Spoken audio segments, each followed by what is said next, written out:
Vous l'aurez peut-être remarqué, mais ce 10 mars 2021 a eu lieu un incendie dans l'un des data centers d'OVH à Strasbourg, le data center SBG2, qui sont donc les frères de SB1, SBG1 et SBG3. Il y a beaucoup de services qui ont été coupés, comme par exemple le service datagouv.fr, le site de l'aéroport de Strasbourg, des petits sites qui n'ont pas forcément les moyens de faire une grosse infrastructure, mais il y a eu aussi de bonnes grosses pertes de données, comme le jeu vidéo Rust qui a littéralement tout perdu. Il y a même des petits services à moi qui sont passés à la trappe, mais rien de bien inquiétant puisque mes backups étaient hébergés à 2 endroits. Pourquoi est-ce qu'un incendie ravage-t-il Internet? Ce n'est pas forcément la faute d'OVH, malgré qu'un incendie reste normalement peu probable, ça reste un incident qui peut arriver.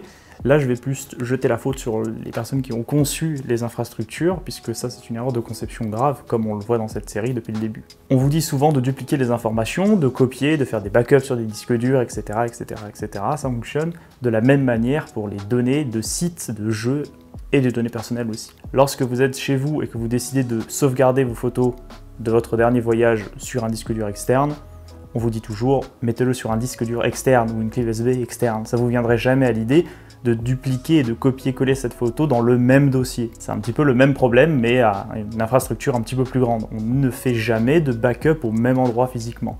On va toujours essayer de les découper. Donc j'ai vu énormément sur Twitter aujourd'hui de gens qui étaient en train de se plaindre qu'ils ont perdu leur site et leur backup. Mais malheureusement, ça reste une loi fondamentale, on ne fait jamais une backup au même endroit. Donc moi, ce que je peux vous conseiller, c'est de mettre votre site sur un endroit physique et de mettre vos backups à un endroit physique alternatif ou 2 endroits physiques alternatifs. Si vous n'avez pas les moyens de faire du temps réel, faites une sauvegarde toutes les semaines, tous les jours, toutes les heures, peu importe. Mais faites des sauvegardes à d'autres endroits physiques. Ça fonctionne de la même manière que vos données personnelles sur un disque dur, sauf que des disques durs sont beaucoup plus gros. Il faut se souvenir, c'est qu'un hébergeur est là pour héberger vos données, il n'est pas là pour faire de la redondance d'informations et encore moins gérer les backups à votre place. Il est là pour vous fournir un hébergement et un accès à vos services. Ensuite, vos services, c'est à vous de les faire. C'est à vous de faire en sorte que ça soit dupliqué, répliqué et accessible. Si votre infrastructure est tombée ce matin suite à l'incendie chez OVH, c'est qu'il y a sûrement une erreur de conception chez vous. Si jamais vous n'avez pas été touché par ça, pensez à le faire avant que ça vous arrive. Ça serait mieux.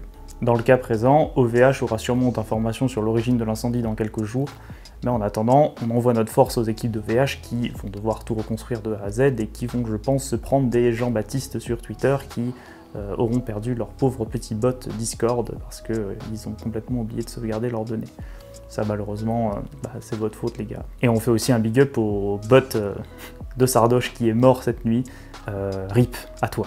Cette vidéo n'était absolument pas prévue, donc on l'a tournée un petit peu à l'arrache et on a essayé un nouveau truc, un petit format actu comme ça sur ce qui peut tomber. Donc n'hésitez pas à dire ce que vous en avez pensé dans l'espace commentaire. Voilà, donc je vous dis à la prochaine et tchou. C'est pas la clé 4 octets de... non, j'ai foiré ma phrase. C'est pas la clé 4 octets. C'est pas grave, je couperai à un moment donné. Je suis un peu perdu dans ma phrase. Ça tombe bien, tiens.